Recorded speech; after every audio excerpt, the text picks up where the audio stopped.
Hello and welcome to another episode of Soul Nectar Show, that show where we talk about all things essence, where we gather around the campfire and we share our stories of connection to that which is bigger than us, to the great mystery beyond the veil, to our life's journey and all of its twists and turns, and how it leads us inevitably to our soul's purpose as we follow those signs and nudges and intuitions, and we move through the pain that life inevitably brings us. I'm your host, Carrie Hummingbird, and I'm so glad that you're here with us. I welcome you to the show, and I am, really intrigued by the soul's journey and how it shows up for each person in this really unique way. And everybody, just look at your thumb. You have a thumbprint. It's unique. It's your journey. It's your life. It's how life is showing up for you, and it's not going to show up for anybody else exactly that same way. So you might get a nugget from this conversation that is a piece of your puzzle, and I hope that's so.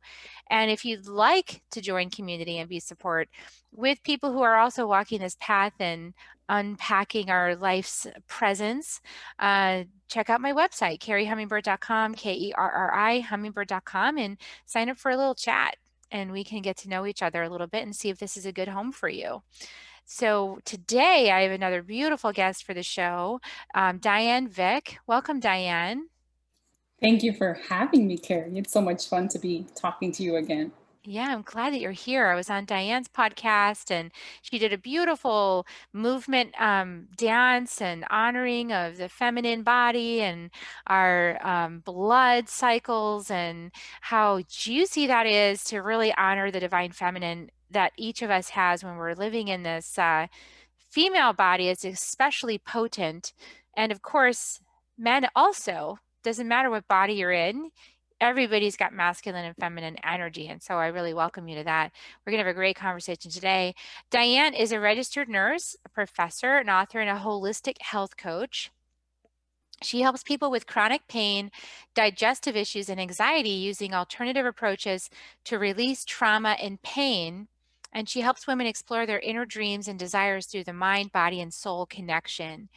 And she uses her experiences overcoming chronic illness and disability to help clients overcome trauma, chronic disease, and negative patterns that impact their health, happiness, and dreams. And so we're going to hear a little bit about her transformation from this health crisis and nursing and holistic healing modalities that started unfolding for her. And we're going to talk a little bit about all the prescriptions and all of that kind of stuff, prescriptions and surgeries. And as you all know, my passion with Skills Not Pills is that we find alternative ways to heal, and we look beyond the literal, and we stop fixing symptoms and we start going to the root causes. And that's what Diane's done. So we're going to hear more about Diane, and she's in a new book that's been released. Her story is in the book Crappy to Happy. I love that title. It's so catchy. So I'm going to share the link to the Amazon where you can buy that book.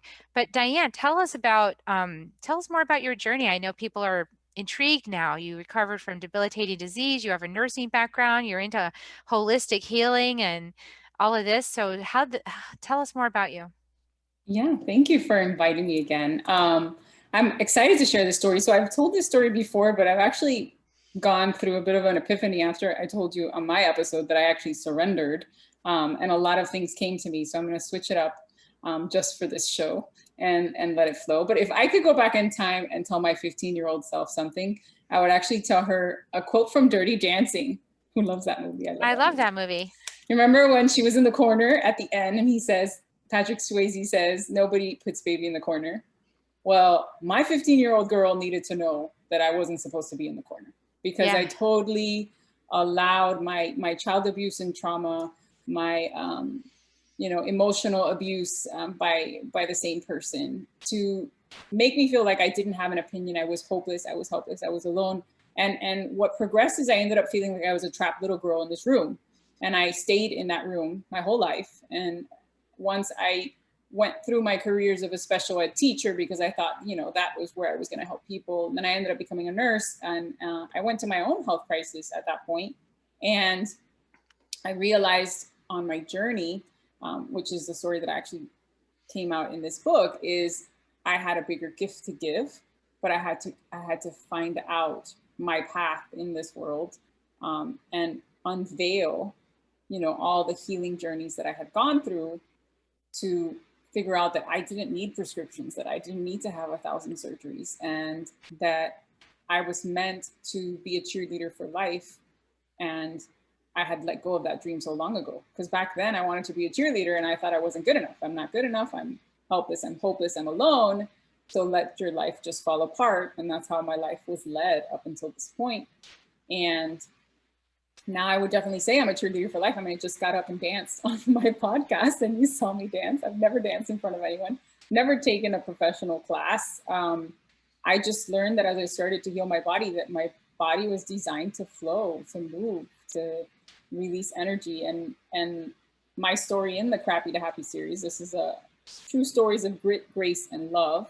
I hadn't actually shared my story with anyone. So this is the first episode that I'm actually sharing my story in this book. Is I was abused as a little girl.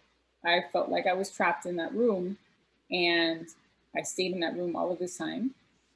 And this last year was my journey to be able to share my story after surrendering and realizing that there was a bigger picture, that it was impacting more people in my family, more people in my community, and it's something that needed to be addressed. And it was really hard for me to surrender and to let go.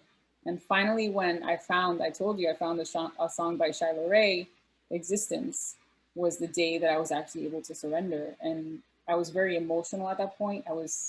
I felt like I needed to cry, but I couldn't cry. I had never let myself cry. I was this strong person that held on to those emotions, kept them trapped inside, developed physical illness, physical disability. I had pain, chronic pain on the right side of my body. I was taking more than 13 prescriptions at one point, and my body just fell apart. And I had to pick up the pieces and rebuild myself. And this is the first time that I actually say, that's why I was abused as a little girl. And I didn't know what to do with that information. And I never told my parents until this week. So it was a big, big journey to be able to speak my truth and know that I had a voice and that I deserve to be heard and that I deserve to be seen. I think it's beautiful that you have found the courage to speak a childhood truth. Because my experience of finding the courage to speak childhood truths is that as an adult, it's one thing as an adult to speak it, but the inner child and that experienced the trauma or the pain or the dynamics that were present when you were a child and experienced that aspect of you is still within you, alive and well, and has a hard time speaking up about those things. So there's a lot of resistance to actually talking about it. Huge resistance, huge resistance. I mean, throughout my journey, like the only person that knew was my husband, because we've been together since I was 15. So little bits and pieces would come out. And when I felt comfortable with a certain friend, I might tell them, but to really tell the people that were impacted by it, to tell my family, it didn't come into play until I realized that I wasn't the only one that it happened to. And now it was time for me to speak up. Yeah, I think that women find themselves, I see this totally as a conditioning of the mother wound that we've been experiencing for the last thousands of years through the dark pole of the patriarchy, suppression of women, abuse of women. And not to say that men also haven't been abused, but, predominantly women have been really abused. And there are definitely dark poles of the matriarchy, but a lot of that's caused by power over and control and suppression and all these forms of abuse. And the hardest thing that women have to do in this time, to learn how to do, is to really honor themselves and speak the truth of what happened and be brave and bold. And even if that means that somebody might be upset or you might have problems, your family can't accept what you said, or it doesn't matter. Like, in some ways, like, speaking that truth is so much more important. It's the most important thing, and let the chips fall where they may. Oh, absolutely. I think it's my mission now to let people know that they need to speak their truth, and not only people that are adults. But I think my mission is to help those that don't have a voice, to help the kids that can't express themselves, the kids that have learning disabilities and maybe something's happened to them and they're not able to express themselves or they feel the same way that I did. Um, that is why I'm here. And if I can find a way to support them to find their voice and get out of that darkness that they're in, then I serve my purpose. I think that there's also a change in our generation, you know, and I would call us, as I said to you before, I would call us the last daughters of the patriarchy, right? So I don't have any daughters. I'm the last daughter of the patriarchy. We're moving into the matriarchy, or we're moving into a resurrection of both working together, right? Essentially. But there'd be a little phase of like reasserting the matriarchy as we come into balance with, you know, positive pole of masculine energy. Somebody has called that like androgyny, right? So we're moving into this balance between the two. And the last daughters of the patriarchy, we sure have suffered a whole lot of the darkness of both the dark feminine and the dark masculine, because it's, you know, anytime you abuse and subjugate other people, that's what happens. So in healing all of this so much the most important thing is to realize that this is generational, and that the generations before, in order to cope, from what I see, in order to cope, there was a lot of denial. So denial is like the biggest factor. And even denial, like even from people who might have studied early childhood education and understand as adults, right? Still in denial that what happened as a child's brain is forming 0 to 5 or 0 to 7 caused permanent ripple effect through that person's entire life. And it's that denial. It's like it didn't just end. Like that wasn't just okay, the one thing happened or the two things happened or 5 years happened or 15 years happened and then it's over. No, it's not over. You got to heal that now. So it's a lifetime inquiry to heal that, to go into those spaces and bring love. And the only way to do that is to talk about it and raise it to the level of the conscious mind, which is uncomfortable for people who want to deny it. Oh, absolutely. I didn't make any headway in healing my body until I actually tackled the mind, until I found hypnosis and underwent hypnosis and started to unveil some of the facts about that room and what happened in that room. I didn't start to heal. And it still took time because we're multidimensional. There's so many different aspects of us that need to be healed. And the root was the biggest part for me. And a lot of our stress, our inflammation, our trauma is held in our pelvis. It's held in our rectum. And for me to realize that I had to learn how to combine different modalities together and find tools like crystals and essential oils and things that I can use to help me through those hard times, to help me through that trauma, to help me actually release it and let it go, to get to this point where I actually surrendered and began to see the lightness, because I was stuck in that darkness. Like you talked about, there's darkness in the feminine, there was darkness in the masculine, and I was stuck out of balance and really not able to focus, or maybe focus for a few days and then fall off the horse again. And it's just this vicious cycle. Yeah, it's kind of like you need to keep, I don't know. I think the drugs, the not feeling pills, all of that, and the alcoholism we have in our nation in the United States anyway. I think the alcoholism, the pharmaceutical usage skyrocketing through the roof, all of that has to do with suppression and denial of the truth Mm-hmm. and trying to numb out and not feel it and not face it and deny, like just to be like, well, that's in the past, I'm moving on. It's okay, well, you could do that, but it's not healed and it's still dragging you down. Like it's like an anchor through your whole life as you're trying to like, and at some point your will center will give out. Like at some point you'll have adrenal fatigue and you'll get so exhausted from denying the truth that you have to just stop and face it. And I think that's happening for a lot of people right now around the world. Is we got that COVID thing, right? So that helped us slow down. Yeah, we had to slow down, not by choice, which made it even more uncomfortable, I think, for people. Yeah, because now because the denial is triggered, right? they don't have the denial. They don't have their normal coping mechanisms. They can't go out and socialize. They maybe their kids had sports and that was a way to have some entertainment and movement in the family. And now there's none of that. Now everybody's inside the house, and I find that that's even harder on the kids, the ones that don't have a voice, because now they're stuck in whatever their trauma is, whatever dysfunctional life they have. Now they're in that 24/7, and there's nowhere to go. Yeah, and if you don't have somebody in their sphere showing them positive ways of handling that, and they're just sort of stuck with people who are choosing to deny still and hold on to that denial and numb out. And I mean, I personally was surprised when I went out to find out like all the liquor stores were open during COVID, right? So like other places are closed, like even parks were closed, right? But the liquor store, that's got to stay open. And to me, that's like a really interesting indication of the level of consciousness that our society is operating from right now. Yeah, it's hidden, it's covered up. It's my addiction was more sugary foods, and it started when I was in childhood. How do I well, it started off, well, first I was abused, right? And then I stopped eating, so I became skinny. And then progressively, that person started to tease me and tell me the garbage man is going to come get me.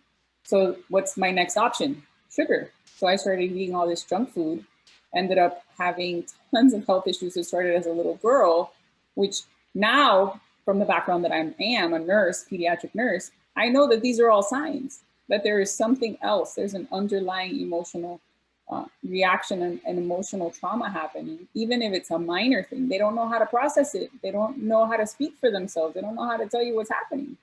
And the body will show you in symptoms. So I was this girl that was always in the hospital with a stomach ache, always having a rash, being sent to the emergency room. And my parents didn't know. And I thought I didn't have a voice. And I think that they would have supported me through it if I would have thought that I had a voice. Yeah, so having a voice is something that's demonstrated. It's something that as a parent, you actually have to demonstrate, how to have difficult conversations by having them with your children. So if you have this sort of parenting model of like, well, if you bring something difficult to me that I don't like, I'm going to tell you that's disrespectful and send you to your room. That's not teaching how to have a difficult conversation and stay with it till the end. Then when you have something come up in your life, like you had a difficult set of experiences, then you don't know how to broach having the uncomfortable conversation if nobody showed you how to do it.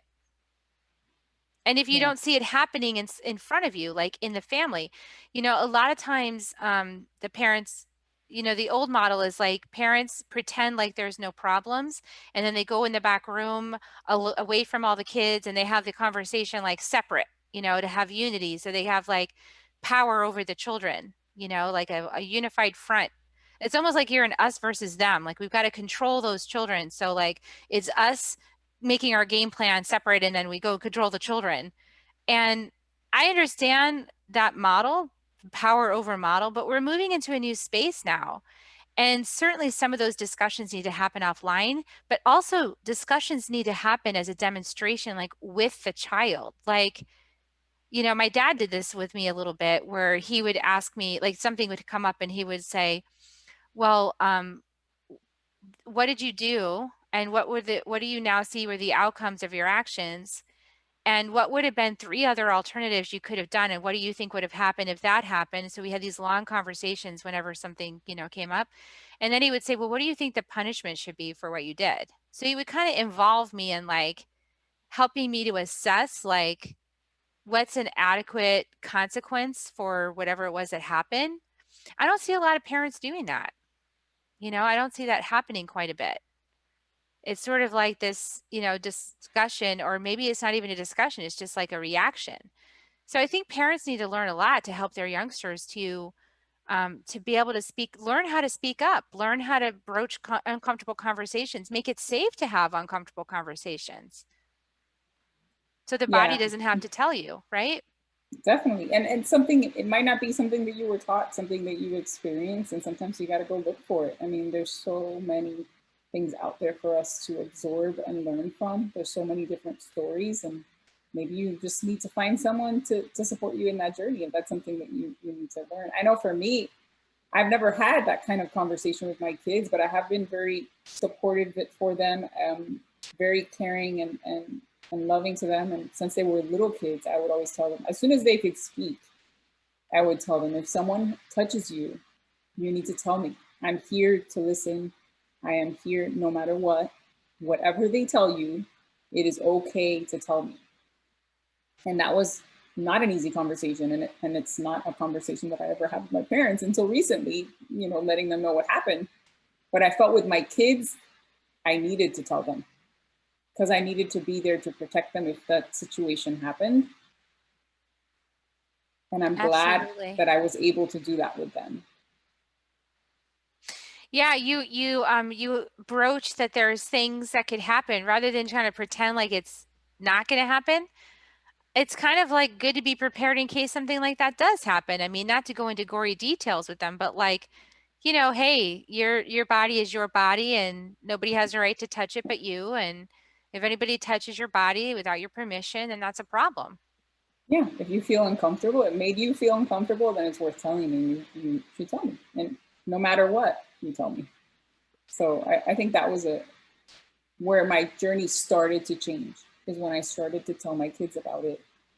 Even though it did take me 8 years to get through it and work through all those self-limiting beliefs, because back when I first started my journey, I had all these big dreams. We were going to write kids' books, and we were going to, they were going to be the painters, and they were going to do the art projects. And, I had all these big dreams. And basically, what happened is I fell apart, and their dreams went away with them because I gave up on my dream.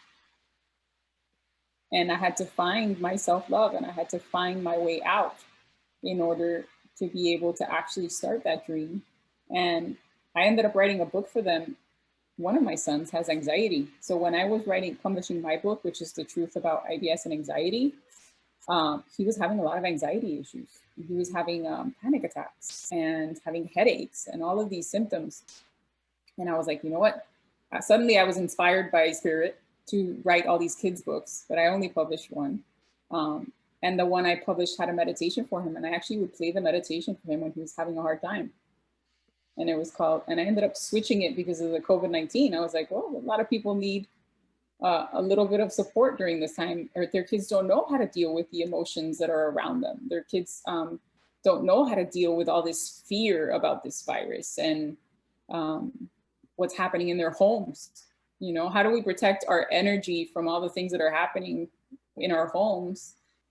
So it just guides them into a little meditation and a little talk about how we can get uncomfortable because of the outer world, but we have to work on our inner world. Yeah, absolutely. And this COVID thing, people react to it very differently. And there's a lot of things that I guess people are learning. I've learned about it myself, about the news and things like that, and like what kind of environment are you creating at home? Like, is the television constantly on with fear-based dialogue happening, streaming into your living room all day long and all over your house? You focusing on that.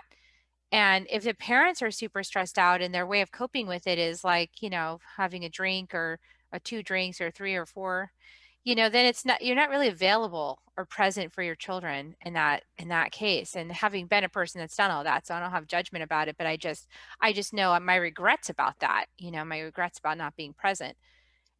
It's hard for people to be present right now if they don't have the tools and they've just sort of been given these pills, right? Like this is really, really feel like the failure of the medical industry is not giving people tools for bringing themselves back into inner peace and relaxation and meditation and feeling good about themselves, like just giving them a pill and then what, you know?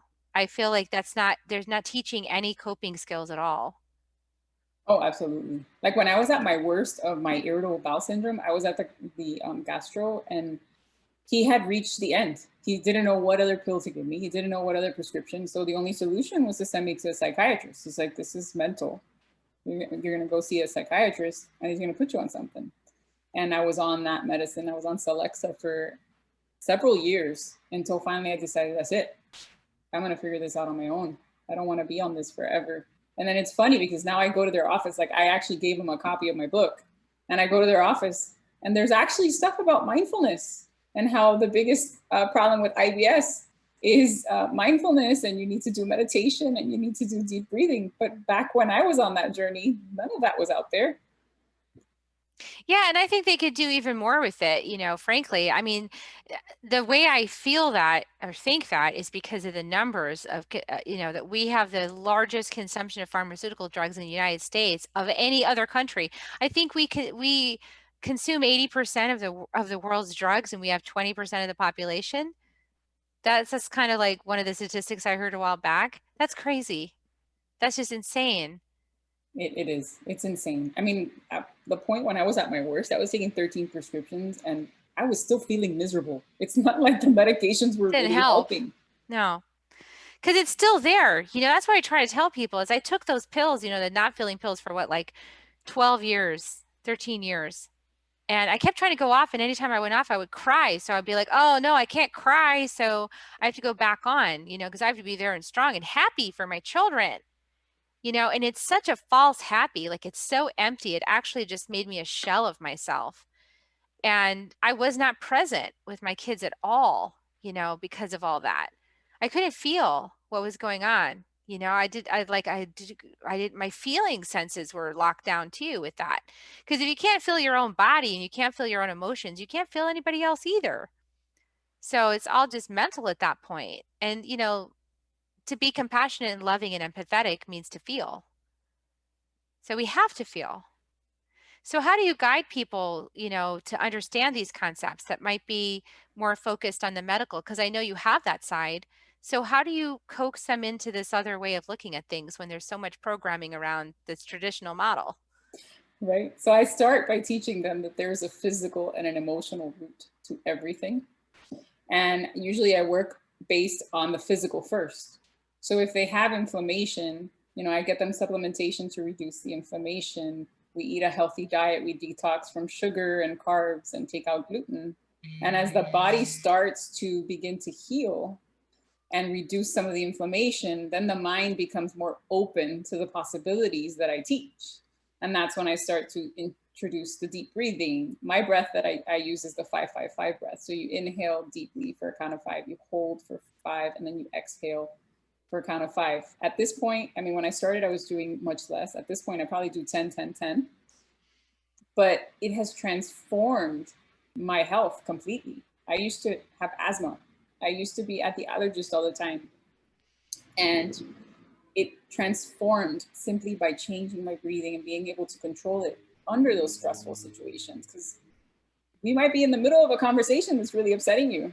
And it's so easy just to change your breath to begin to shift that. And just slowly working through different challenges with people helps them see how it works and recognize that the strategies that I teach, that it's really about the whole body. I teach different positions to lay in. I use yoni eggs. I'll grab one for you in a minute when you're talking. And it's really about tackling the inflammation at the root and using meditations and using all these different modalities. And then if they need some extra support, to tell them there's, acupuncturists out there, there's shamans out there, there's all these different strategies. And sometimes if it's really deep, if it's really dark, you might need to combine stuff together. Yeah, absolutely. Yeah, it's a journey, and I think that's another switch that's happening is that we had the platform or messaging or conditioning. Oh, there's, here's the path. You go to your family doctor to solve everything, right? And now we're trying to teach people, okay, no, actually, you have to guide yourself. Like you guide yourself to the solution. And that might be going to the family doctor, but it might not. It might involve going to an acupuncturist. It might involve going to get a massage. It might involve going to meditation or to yoga. It might involve energy healing. Like it could involve a whole lot of things. It might involve just going and spending an hour on the earth, or taking a walk in nature. So this is a self-guided path. And people are so used to being spoon-fed that now the whole change is like, no, that's not going to work now. You've got to actually guide yourself towards a solution, right? You got to guide yourself through a solution, and you got to know what works for each emotion, because each emotion is different. You can't work through anger using the same strategy that you use for sadness. They're two different emotions. And I had to learn that as I worked towards getting here. Was I had forgotten that one of my big tools was boxing and really working out and punching out that anger. And that's a little secret. You feel angry, you can go punch something, not a person, but you want to punch a punching bag, or just simply try going boxing. And that's the way to release anger. But sadness, you need to surrender and you need to cry. And up until, I swear it was 3 weeks ago when I heard that song, I had never cried. And it was all preparation for the death of my cousin that happened a week later, which is all intertwined in my own trauma. I had to re-experience all these people again. But until I surrendered, I wasn't ready. Yeah, the surrender is such a big deal. It's, we're taught to suppress everything. And, having emotions is not a problem, but we're trained and conditioned that it is. We're trained and conditioned that it's not appropriate. Like, for example, in the workplace, it's not appropriate to have tears come up, to have feelings arise, to be frustrated or angry with somebody. It's not appropriate. And so, like, you put your game face on and act as if, right? So you don't lose power. There's like all this game playing that goes on in the collective currently. And really the movement is toward heart-centeredness. But, in the moment, you might be in a meeting and you might have emotion arise. And the way you might handle it without all this knowledge is you just suppress it and like fight it back and like hold it down and push it down and act as if, and and it's so much inner work just to like avoid something that's a really natural thing. Whereas if you got good at practicing allowing your emotions to surface when they surface, you could allow those tears to come out. They would be gone in like literally a few seconds, and it would just go on as if nothing happened, right? But at least the expression came up and out. You had some emotion, maybe your face turned a little red, you had a little tear. It's okay. It's all right. You had emotions. You're a heart-centered individual. And I feel like it's also changing the attitudes about that, right? It's changing the cultural perceptions of that into being a positive thing that, wow, you're really heart-centered. That's a good, positive thing to be heart-centered. Absolutely. I think it was an essential part of me. Like I was always very heart-centered, but I was keeping everything in and covering it up. And everybody thought I was this happy-go-lucky person. And I didn't know I had an opinion. And once I started to unveil that I had an opinion and work on the emotions was when the magic really started to happen. Yeah, once you have an opinion. Yeah, exactly. You have a perspective. And I think that's also part of the healing of the divine feminine, the healing for all of us women, is to realize that it's okay that we have a perspective and to share it. And to retrain that part of us that was told to, if you don't have something nice to say, then don't say it. Yeah, It's to retrain that part. I used to hear that all the time. And what actually happens is it gets trapped in your body. All of these emotions that we hold on, that we don't process in that moment, they get trapped and they continue to pile onto each other. And that's when we have um, issues in our tissues, is what I called it in several of the books that I wrote.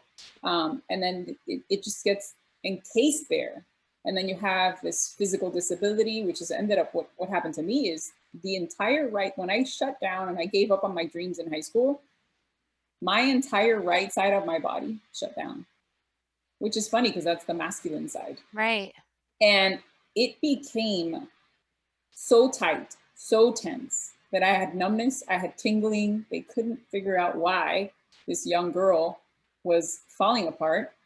So let's put her on prescriptions and that'll solve the problem, until I actually found my way out of it. Now I don't have any of the disabilities that came with it because I was able to really tackle that root and unveil the trauma that was keeping me stuck. Yeah, it can be a disowning of the masculine, right? So if you're violated or there's something that happens that's very vulnerable and unwanted, involving the masculine, a masculine person, then that can shut down your own masculine energy and rejection of that, right? So there's a lot of psychological things that happen in the subconscious that we really need to start becoming aware of. And the body's telling us, the body's like very clear in telling us what's going on. I love Louise Hay's work around the body and how different aspects of your body are telling you things when they shut down or they have issues, they challenges or tightness or pain. It's like it's telling you, hey, you need to look at this specific thing. It's the body is actually quite brilliant about revealing what's going on. Yeah. So when I started my journey, I started with Louise Hay.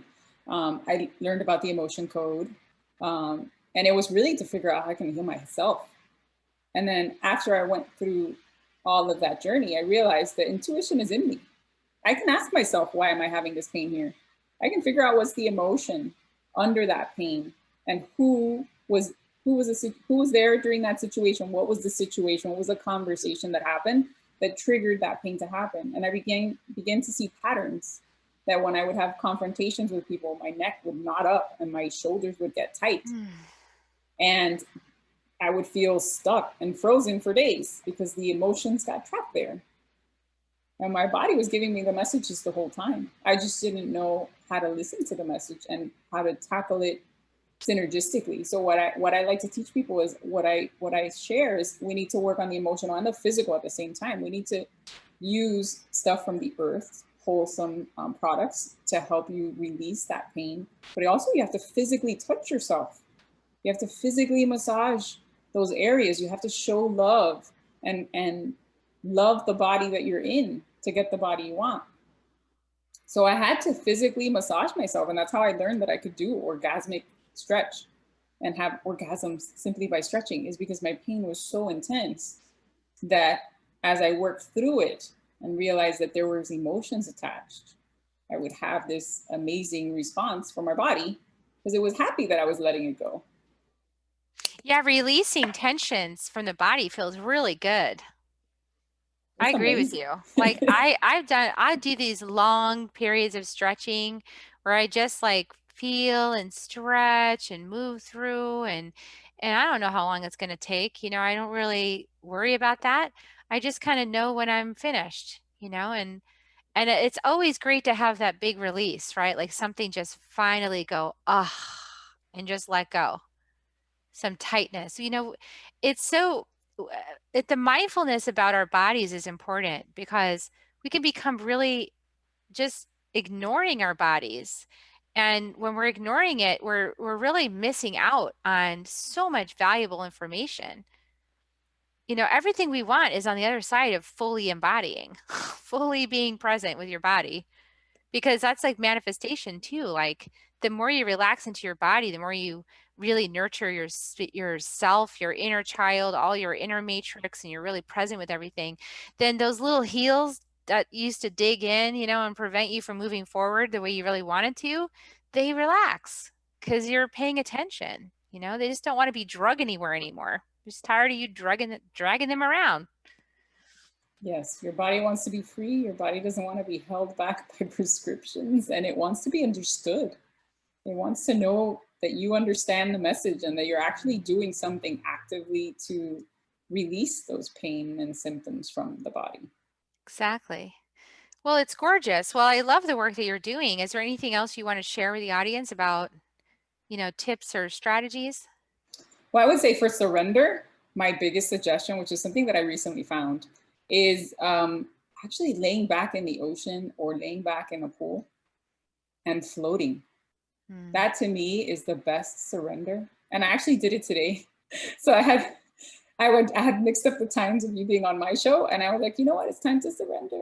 So I laid back and I relaxed, and in that moment, you can do a meditation, you can do a prayer, you can visualize your day to be a beautiful day, whatever it may be. But it's really an essential part of surrendering, is really laying back and letting go. What I wanted to show you was the yoni eggs. So there's different yoni eggs. I started using them on my journey because I realized I had trauma in my yoni, and I talk about it in my book.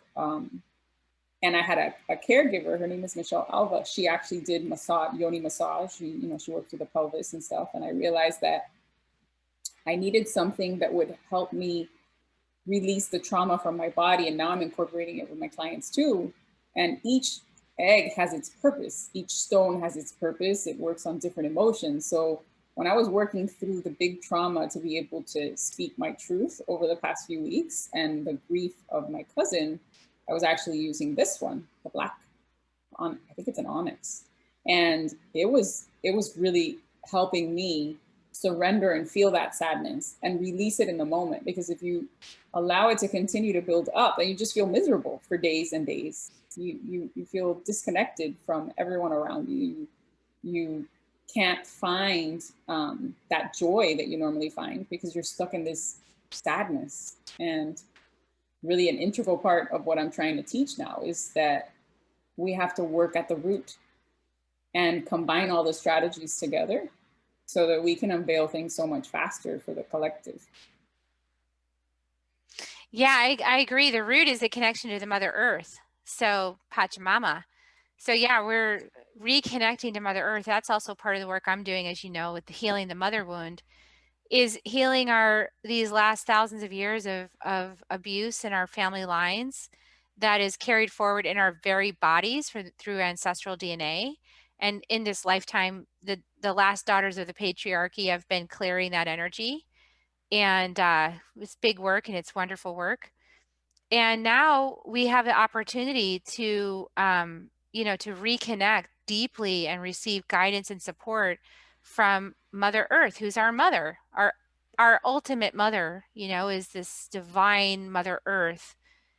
Our bodies are made of her, and our spirits come into the form, and we're in Earth. We are Earth. We're made of Earth. So it's time to honor Earth and stop thinking about, you think you can take this Earth body someplace else and survive. Ha ha! Go. We'll see how that works. So really, we're made of Earth. We're on the Earth. We're in a closed system. This is a consciousness, this planet.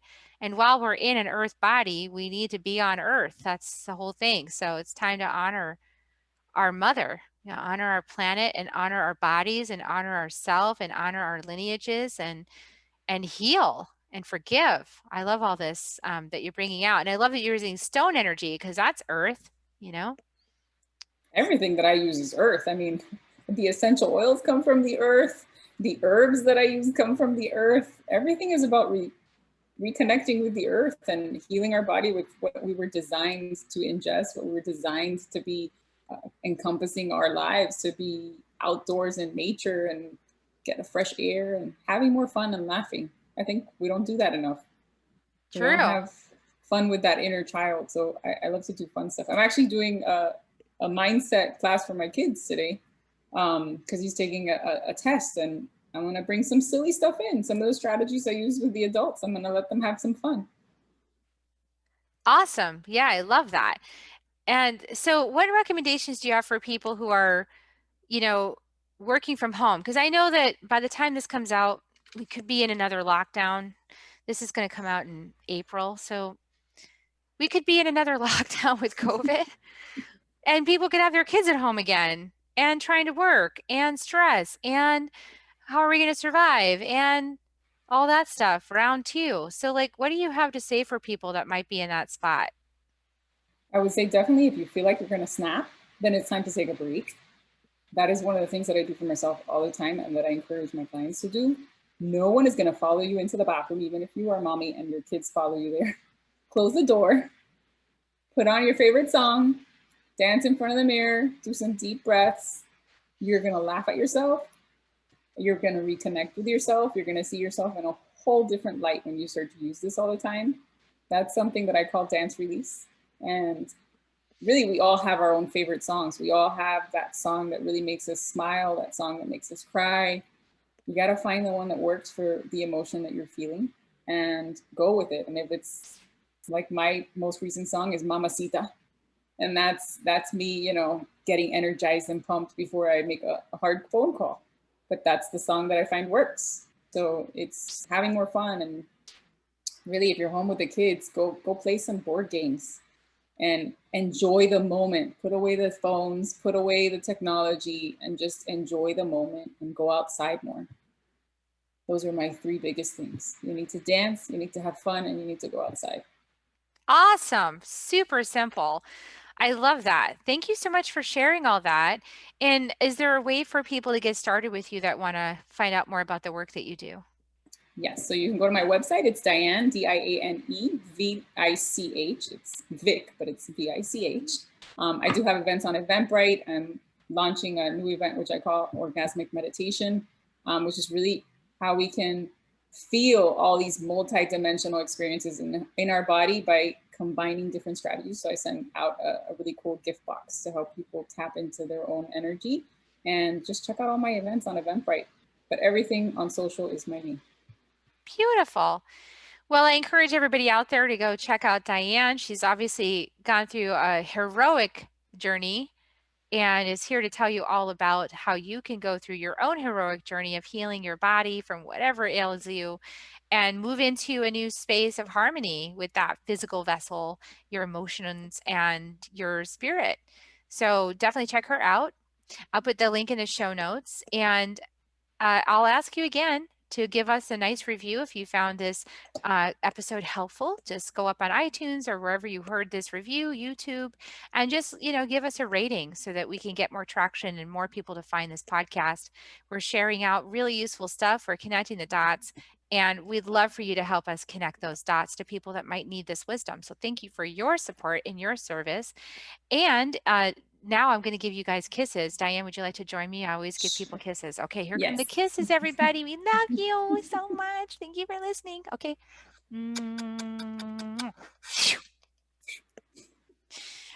Have a great week. We'll see you next Sunday on Soul Nectar Show. Bye for now, everyone.